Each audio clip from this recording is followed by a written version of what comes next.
ซึ่งในนั้นได้มีการปรึกษาหารือกันถึงเรื่องผู้นำสปป.ลาวละเมิดสิทธิมนุษย์และประชาธิปไตยของประชาชนลาวรวมทั้งคนงานลาว3คนที่กลับมาจากประเทศไทยซึ่งบ่มีความผิดถูกจับและถูกตัดสินลงโทษจำคุกหนักหน่วงถึง20ปีก็มีและขอให้รัฐสภาสหรัฐประกอบส่วนช่วยแก้ไข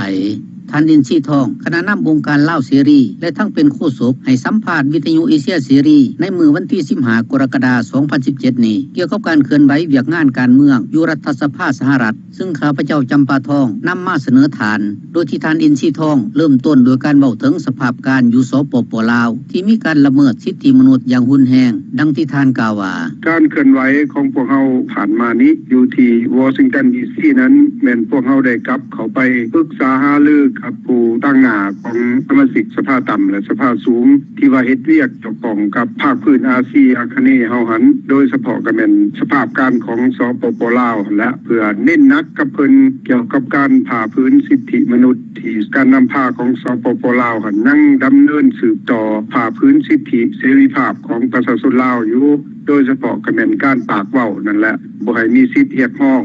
ทุกข์นั่นแหละบ่แก้ไขปัญหาที่ว่าเพิ่นผ่าพื้นนั้นขณะนั้นนึงที่ว่าเฮาได้เน้นหนักใส่แล้วพวกเฮาได้เรียกร้องให้ทางสมาชิกสภานั้นได้เขียนหนังสือเฮ็ดหนังสือยื่นไปถึงห้องการของ President Donald Trump เพื่อให้ State Department เพิ่นนั้นทาบทามหรือว่าทักท้วงคณะนำพาของสปป.ลาวนี่ให้ปล่อยนักโทษการเมืองที่ว่ามีการผ่าพื้นผ่านมานั้นจับประชาชนเข้าคุกโดยบ่ถูกตามกฎหมายสปป.ลาวบ่ปฏิบัติกฎหมายของนานาชาติอันนี้ละแม่นเฮาเนี่ยเป็นห่วงเป็นใยนำชีวิตของ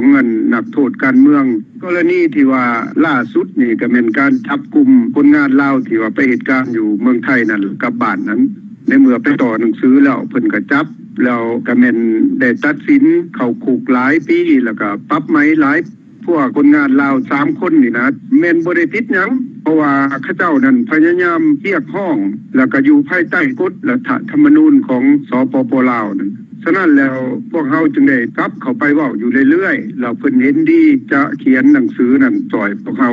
แล้วก็ส่งยื่นตามระบบทางการของเพิ่นอันนี้แหละเป็นการเข้าไปเคลื่อนไหวผ่านมาของพวกเฮาอยู่ดีซีนั้นพวกเฮานั้นเป็นห่วงเป็นใยประชาชนลาวนักเคลื่อนไหวอยู่ต่างประเทศจึงได้นำประเด็นนี้นั้นเข้าไปหานานาชาตินั้นเพื่อให้เขาเจ้าเบิ่งนำเพราะว่าปัจจุบันนี้ห้องการของนานาชาติก็บ่ได้มีที่ว่าจะไปเบิ่งเกี่ยวกับเรื่องสิทธิมนุษย์อยู่ในลาวหั่นเป็นหยังเฮาจึงเฮ็ดจังซั่นก็เพราะว่าสปป.ลาวนี่ได้รับการช่วยเหลือจากนานาชาติแล้วเพิ่นปฏิญาณตนว่าเพิ่นจะปฏิบัติตามกฎหมายให้มันถูกต้องให้มีมาตรฐานตามนานาชาติได้แนะนำให้หันแต่ว่าผ่านมานี่บ่ปรากฏว่าเพิ่นนั้นได้ปฏิบัติหยังจักขอหั่นนะบ่แม่นแต่ประเด็นที่ว่าคนงานลาวที่ว่าไปเหตุการณ์อยู่เมืองไทยกับบ้านถูกจับนี้ก็ยังมีหลายฐานอีกผ่านมาก็ยังอยู่ในคุกก็ยังบ่ทันได้ปล่อยก็มีเห็นบ่และสภาพหรือว่าสุขภาพของเขาเจ้าอยู่ในคุกนั้นพวกเฮาก็บ่รู้จักว่าเป็นจังไดอันนี้มันเป็นการทรมานประชาชนลาวเฮาทางกุ้งและทางอ้อมฉะนั้นแล้วเฮาอยากให้การนำพาของสปป.ลาวนี่ฮีเปลี่ยนนโยบายโดยเฉพาะกับทางด้านการเมืองนี่ให้ปรับปรุงใหม่และให้เฮ็ดตามคำแนะนำของนานาชาตินั้นประชาชนลาวเฮาจึงสิได้อยู่เย็นเป็นสุขคันแม่นว่าคือปัจจุบันนี้ประชาชนลาวเฮาก็มีแต่ความเดือดร้อนคือเราเห็นผ่านมานี่แหละการตัดสินลงโทษคนงานลาว3คนที่ว่าหั่นนักจนฮอด20ปีผู้นึงหั่นเนาะท่านเห็นว่าการตัดสินลงโทษของทางการลาวแบบนี้มันเป็นไปในลักษณะใดอันนี้น่ะมันเฮ็ดแบบว่า1แม่นนาบคู่ปราบปรามคนลาวนี่เพื่อบ่อยากให้มีสิทธิ์ปากสิทธิ์เว้าสิทธิ์เรียกร้องนี่ล่ะ2มาก็คันสิเว้าความนักก็แม่นคุมเฮงเต็งเต็กประชาชนลาวโดยเฉพาะหั่นล่ะอัน3มาก็แม่นเพิ่นอยากแสดงว่าเพิ่นมีอำนาจเฮ็ดหยังก็เฮ็ดได้แต่ว่าอำนาจที่ว่าเพิ่นใช้อยู่ปัจจุบันนี่มันเป็นอำนาจเถื่อนแล้วบ่มีประเทศใดดอกสิเอาคนประชาชนในชาติที่เรียกร้องเอาสิทธิของตนเองที่มีอยู่ภายใต้รัฐธรรมนูญและกฎหมายของชาตินั้นไปเข้าคุกหั่นฉะนั้นแล้วการปฏิบัติอันนี้นี่บ่ได้เห็นว่าคนลาวนี่เป็นคนที่ว่ามีสิทธิแต่อย่างใดนี่เพิ่นเฮ็ดแบบว่าคันสิเว้าแล้วก็ดูถูกดูหมิ่นชาติของตนหั่นแหละว่าประชาชนลาวนี่สิเฮ็ดจังได๋เพิ่นก็เฮ็ดได้อันนี้ข้าพเจ้านี่อยากให้เพิ่นทบทวนเบิ่งไหมการตัดสินนี่มันเป็นการผิดพลาดของการปกครองหรือว่าของการนำพาแหละ และผิดต่อประกาศสากลของนานาชาติว่าด้วยสิทธิมนุษยชนอันนี้ขอให้เพิ่นนั้นปรับเปลี่ยนใหม่เบิ่งใหม่ทุกด้านและการเลิกซะการปฏิบัติแบบนี้นะประชาชนลาวนี่บ่เห็นพร้อมแล้วแต่เหนือตลอดใต้แหละตามที่ว่าพวกเฮาได้รับข่าวนี้เรียกร้องมาให้พวกเฮานี่เว้าต่างเพราะว่าเขาเจ้านั้นสิเว้าออกไปหน่อยนึงก็แม่นย่านถูกจับถูกกุมโลดหรือว่าหายตัวไปโลดในระหว่างพบพ่อกับเจ้าหน้าที่สภาต่ำและเจ้าหน้าที่สภาสูงสหรัฐอเมริกาเนาะทางคณะพวกท่านก็ได้รายงานเกี่ยวกับการละเมิดสิทธิมนุษย์ของผู้นำสปป.ลาวปัจจุบันนี้ท่านเห็นว่าทัศนะของทางสภาต่ำและสภาสูงของสหรัฐอเมริกานี่เป็นคือแนวใดเนาะต่อเรื่องที่ว่าคณะพวกท่านเสนอไปพวกเฮาได้เสนอไปก็หลายครั้งสมควรเนาะแต่ว่าเดี๋ยวนี้นั่นปรากฏว่าพวกเพิ่นสนใจหลายที่สุดและก็เอาใจใส่หลายที่สุดโดยเฉพาะก็เป็นบรรดาสตาฟของสภาต่ำสภาสูงที่ว่าเฮาได้เข้าไปพัวพันติดต่อเราเพิ่นจะปฏิบัติตามพวกเฮาเรียกร้องเดี๋ยวนี้ก็หลายกลุ่มหลายการจะตั้งนั่นก็เข้าไปก็เพิ่นเอาใจใส่แล้วเพิ่นว่าเพิ่นจะเฮ็ดให้ได้เพราะว่าอยู่ในลาวนี่บ่แม่นแต่พวกเฮาหรือว่าประชาชนลาวนั้นเป็นผู้เรียกร้องออกมาให้เฮารู้จักนั่นและแม่นองค์การนานาชาติหรือว่านักท่องเที่ยวที่เขาไปอยู่ไปท่องเที่ยวอยู่ในลาวนั่นก็แม่นมีปากมีเสียงได้เสนอเข้าไปคือกันฉะนั้นแล้วเพิ่นจะเอาใจใส่แล้วต่อไปนี่ปรากฏว่าเพิ่นจะได้เฮ็ดกฎหมายด้านใดด้านหนึ่งเพื่อบังคับให้สปป.ลาวนี่ถือกดดันและให้เปลี่ยนแปลงทางด้านกฎหมายทางด้านการปฏิบัติของกระเจ้านั้นบ่เฮ็ดบ่ได้เพิ่นว่าสปป.ลาวนี่หลายปีผ่านมานี่บ่ได้ปฏิบัติหยังจักดีเกี่ยวกับเรื่องสิทธิมนุษย์นะฉะนั้นแล้วต่อไปนี่อาจจะมีลักษณะว่าตัดเงินการช่วยเหลือถ้าว่าพวกเพิ่นบ่เอาใจใส่ถ้าหากว่าพวกเพิ่นยังคืนต่อกฎหมายที่ว่าพวกเพิ่นนั้นเฮ็ดออกมานะทางนานาชาตินี่เขาเจ้าบ่ได้ปะละได้เขาเจ้าซ่อมเบิ่งอยู่เขาเจ้ารู้จักอยู่เขาเจ้ามีไว้เกิดอยู่จะหลีกเลี่ยงบ่ได้ในต่อไปนี่เพราะว่าประชาชนลาวก็เห็นแล้วว่าการปกครองแบบนี้อยู่ในสปป.ลาวนี่มันบ่ได้ดีขึ้นแม้แต่จักหน่อยนะฉะนั้นแล้วเขาอิ่มแล้วซั่นซะพวกเฮาพร้อมเพียงเฮียงหน้ากันกดดันให้ทางการปกครองนี่ต้องได้เปลี่ยนคำบ่เปลี่ยนก็จะมีปัญหาทางด้านเศรษฐกิจนั่นแหละเพราะว่าบ่มีเงินมาช่วยแล้วได้ต่างประเทศเขาก็ตัดแล้วทรัพยากรของชาติก็หมดไปแล้วอันนี้ก็ติดหลายขึ้นเศรษฐกิจก็บ่ดีคำบ่ฟังนานาชาตินี่เขาเจ้าจะมีการกดดันให้เพิ่นนั้นต้องได้เปลี่ยนล่ะคำบ่เปลี่ยนกับประชาชนต้องได้เสาะหาวิธีเปลี่ยนเนาะขณะนี้นี่ผู้นำสปป.ลาวกำลังฉลอง2วันคือวันสร้างตั้งสายพัวพันธ์ทางการทูตระหว่างลาวเวียดนามครบรอบ55ปีและวันเส้นสนธิสัญญามิตรภาพและการร่วมมือสปป.ลาวและสส.เวียดนามเนาะครบรอบ40ปีพวกเพิ่นนั่นว่ามีความหมายสำคัญหลายว่าซั่นสำหรับองค์การจัดตั้งของพวกท่านนี่ท่านเห็นว่าเป็นแนวใดสำหรับองค์การจัดตั้งของพวกเฮานี่ต่อสู้เพื่อสิทธิเสรีภาพเพื่อเอกราชของชาติลาวนี่เพื่อความอยู่เย็นเป็นสุขของประชาชนลาวนี่เห็นว่าการเฉลิมฉลองของเพิ่นนี่พัวพันทางการทูต55ปีพร้อมนั้นก็40ปีเกี่ยวกับสัญญาพิเศษของเพิ่นเป็นการเฉลิมฉลองแบบกะเลิกเว้าซั่นซะมันบ่ได้สำคัญหยังเฉพาะประชาชนลาวเพราะว่าประชาชนลาวนี่นับตั้งแต่เพิ่นเข้ามายึดอำนาจนี่ถือว่าเป็นการเสียใส่บ่แม่นมีไสชนะคือเพิ่นเว้าเด้ประชาชนลาวนี่แม่นพ่ายแพ้เพราะว่ามันกลายมาเป็นไสชนะของเวียดนามพุ่นหรือว่าของต่างชาติที่เข้ามาบุกรุกแทรกแซงกิจการภายในของประเทศชาติของสปป.ลาวในปัจจุบันนี้หรือว่าเข้ามาบุกรุกทรัพยากรมูลมั่งมรดกของชาติที่ว่าพระมหาราชเจ้าฟ้างุ่มเพิ่นได้ถอนโฮมไว้นั่นจนหมดจนสิ้นคือคู่มือนี่เห็นบ่อันนี้แหละเป็นไสชนะของศัตรูมันบ่แม่นไสชนะของประชาชนลาวฉะนั้นแล้วบ่ควรเฉลิมฉลองไปอีกเพราะว่ามันสิ้นเปลืองเงินค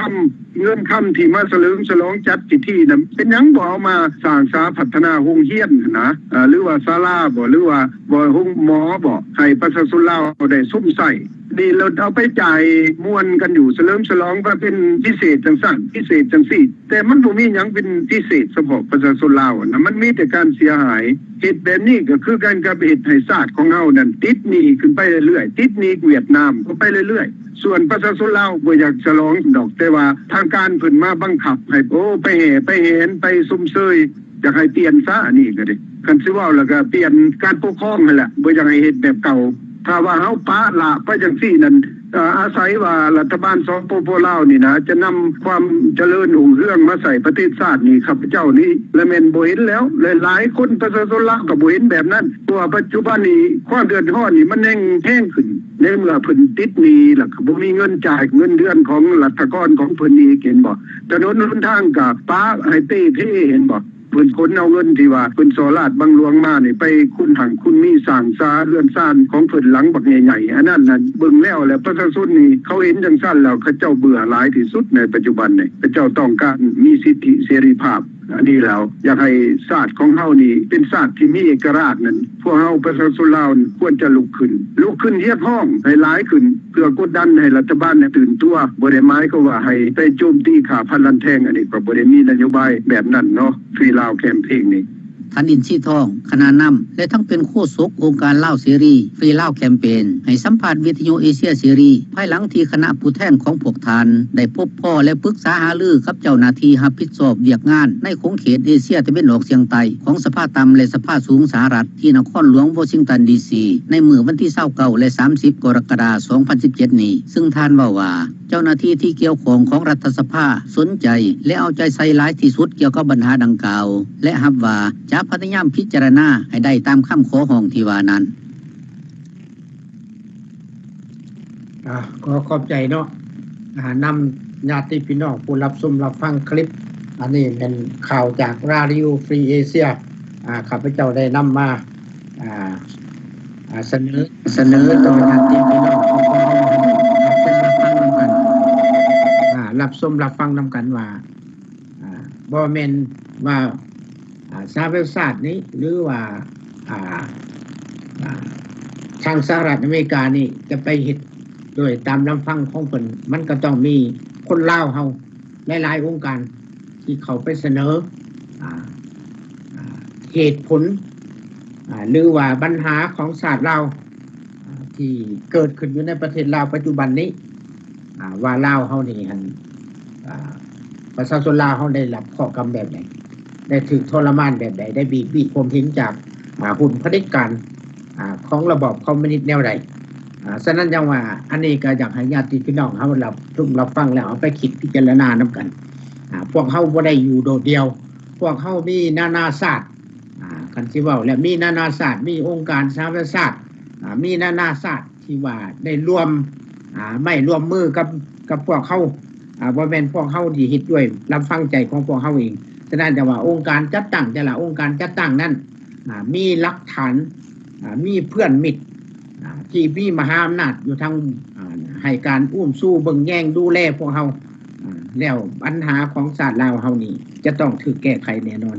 ในขั้นต่อไปในอนาคตอันบ่ช้านี่เนาะฉะนั้นจังว่าขอให้ญาติพี่น้องเฮาผู้รับชมรับฟังอยู่ทั้งบ้านทั่วทุกมุมโลกนี้ได้ร่วมมือเข้ามาในประกอบส่วนกับพวกเฮาเนาะและก็เวลาเฮาก็กลายไปอีกน้อยนึงเนาะก็บ่มีปัญหาดอกเพราะว่าพวกเฮายังมีโอกาสเวลาน้อยนึงเนาะข้าพเจ้าอยากอาจารย์ผู้ทอมีแนวอยากสรุปบ่ขอเชิญเนาะอย่างว่านี้แหละพ่อแม่พี่น้องเอ้ยท่านอินทรีทองเพิ่นมาเว้าขนาดเห็นบ่ก็แบบนั้นแหละถ้าเฮาบ่ได้อยู่โดดเดียวคือท่านจิตชูนาคิรีเว้าแหละทุกสิ่งทุกอย่างนี่เฮานี่บ่ได้สร้าง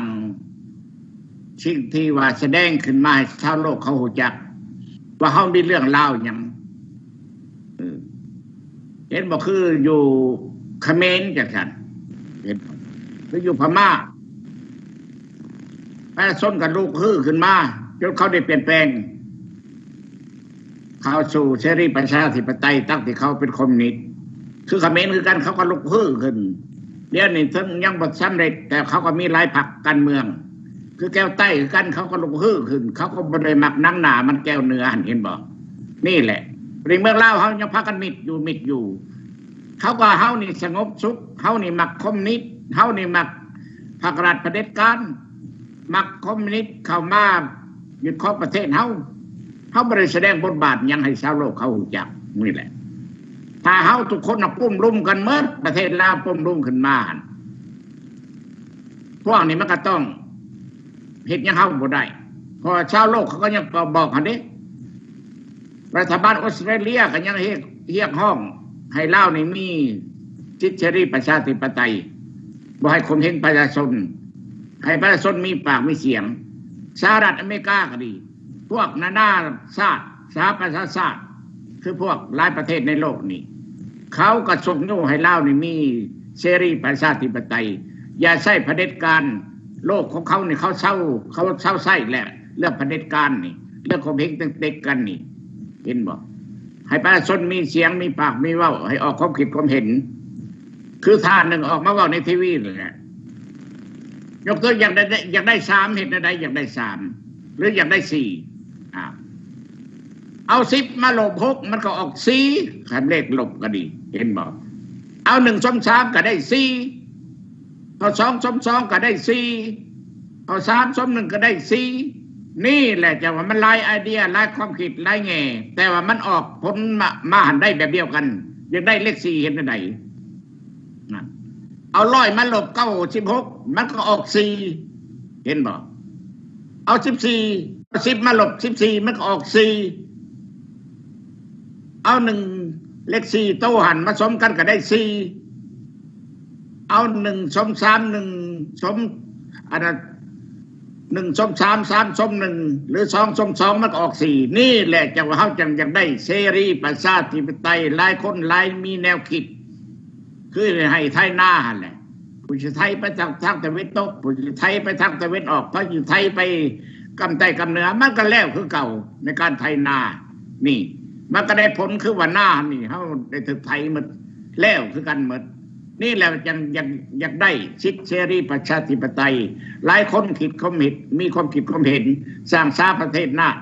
อันสร้างสาพัฒนาประเทศชาติบ้านเมืองนี่มันบ่แม่นสิแนวคิดอันเดียวหั่นคันแนวคิดอันเดียวหั่นถ้ามันพลาดไปแล้วก็พลาดไปคือคู่มือนี่แหละบ่มีความเจริญรุ่งเรืองมีแต่ความจิ้มหายไววอดให้แก่ประเทศชาติบ้านเมืองนี่แหละพวกเฮาจังมาเรียกให้ลูกปลุกให้ตื่นมาแย่งให้พ่อแม่พี่น้องลูกหลานที่เกิดใหม่ใหญ่รุ่นที่ว่าบ่จักหยังผู้ฉลาดมีผู้โง่มีกับผู้โง่มีก็ขออนุโมทนานำอันผู้ฉลาดนั้นที่เข้าใจเวียกบ้านการเมืองเข้าใจกัน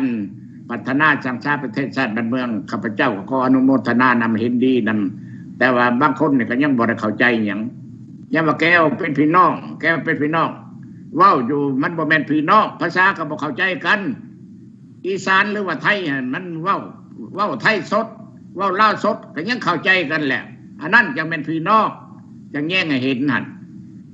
จังว่าให้พวกเฮานี่จังผู้เมื่อคิงแดอย่าไปคิดว่าแก้วเป็นไอ้น้องเจ็กเป็นไอ้น้องอันอย่าไปคิดเด้อลูกหลานพ่อแม่พี่น้องทั้งหลายก็ดีหรือถัดจิตมียังอีกบ่จะเพิ่มเติมถัดจิตแต่นักเชิญนะสรุปเลยซะเนาะขอขอบใจนำทานผู้ทอนที่ได้ให้คำเพิ่มเติมเนาะในเวลาสุดท้ายนี้มื้อนี้เนาะก็สมควรแก่เวลาพวกเขาได้สนทนากันมาอย่างยืดยาวและก็ได้ฟังคลิปเนาะอันนี้ก็หวังว่าญาติพี่น้องของพวกเขาผู้รับชมรับฟังอยู่ในทั่วมุมโลกนี่ทั้งนอกทั้งในแล้วก็คือสิเห็นว่าการต่อสู้ของชนชาติเราอยู่ทางนอกนี้บ่ได้นิ่งนอนเฉยแล้วก็มีหลายองค์การต่อสู้ได้วิ่งเต้นขึ้นไปฮอดถึงสหประชาชาติแล้วพี่น้องก็ได้รับชมรับฟังแล้วเสียงของ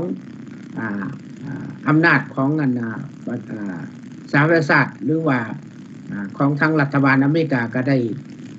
ย่ำไปทางรัฐบาลออสเตรเลียเป็นภาษาอังกฤษแล้วแปลออกมาเป็นภาษาลาวที่ได้สัมภาษณ์มาแล้วก็หวังว่าญาติพี่น้องผู้บ่เข้าใจภาษาอังกฤษฟังภาษาลาวหรือว่าคำอธิบายพวกข้าพเจ้าได้สนทนากันแล้วก็คงจะเข้าใจปัญหานี้ฉะนั้นยังว่าอย่าให้พี่น้องเฮานี่ได้ย่านกลัวอีกให้พากันลุกขึ้นมาตับมือถือแขนกันเอาทางบ่เอาทางกงเฮาก็เอาทางออกเอาเสือ11ตัวหรือเอาระบอบเผด็จการนี้ออกนี้จากประเทศเฮาให้ประเทศเฮา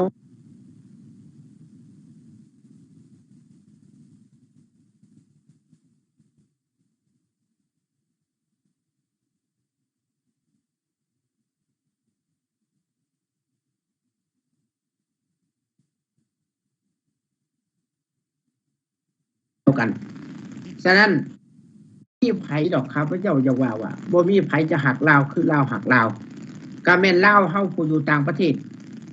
คือดังพวกข้าพเจ้าได้หลายฐานที่อยู่ในต่างประเทศนี้ก็มีความอุดมสมบูรณ์มีอยู่มีกินแล้วแต่ว่ายังเป็นห่วงเป็นใยต่อญาติพี่น้องผู้ที่ตกทุกข์ได้ยากที่ลำบากลำกันอยากให้ญาติพี่น้องให้มีอยู่มีกินให้มีความสุขความเจริญคือกันกับพวกข้าพเจ้าบ่แม่นพวกข้าพเจ้านี่ลืมไหนพวกข้าพเจ้าบ่ได้ลืมพวกข้าพเจ้ามาฮอดประเทศอเมริกาแล้วได้หนีจากประเทศชาติบ้านเมืองของเฮาแล้วแทนที่ว่านี้แล้วปุ๊บมาแล้วมีอยู่มีกินแล้วสิลงลืมบ่ได้ลงลืมฉะนั้นอันนี้แหละความบ่ลงลืมของพวกข้าพเจ้านี่แหละจังได้พากันออกมาว่าเห็นว่าเหตุการณ์อยู่ในประเทศลาวนี่ถูกผลักเผด็จการนี่บีบข่มเหงพี่น้องประชาชนลาวพวกข้าพเจ้าจึงมาว่า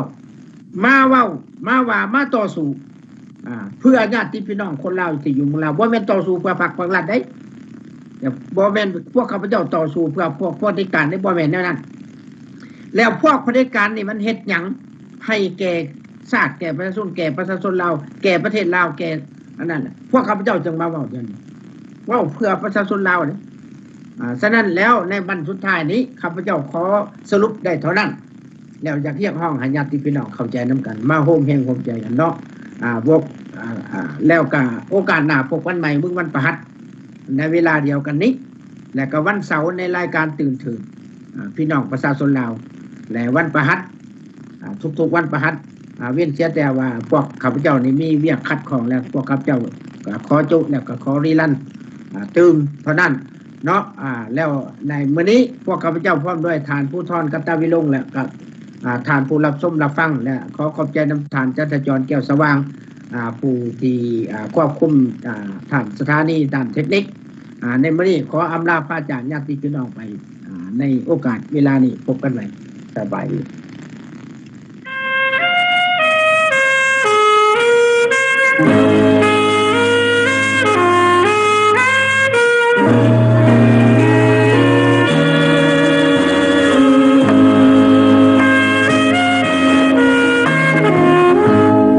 สันติภา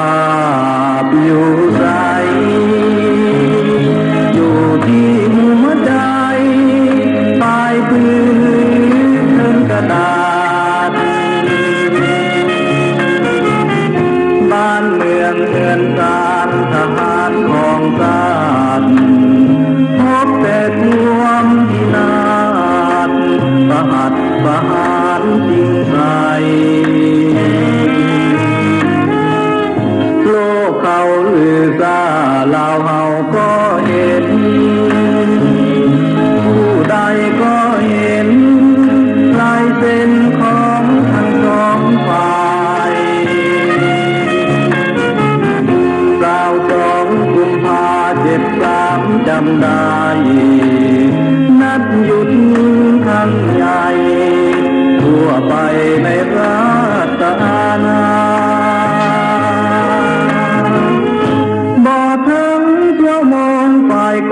กันข้ามลั่นปืนกระหน่ำเหยียบย่ำทำลายสัญญามักยังบ่แห้งกันแกงบุกลุกเข้ามาบ่นับถือสัจจาวาจาบ่หัวตาสัญญาที่เซ็นสันติภาพอยู่ใสอยู่กับฝ่ายใดยามใดหนอจึงจะเห็นโลกเขานินทาว่าลาวลวงเล่นแย่ง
นติภา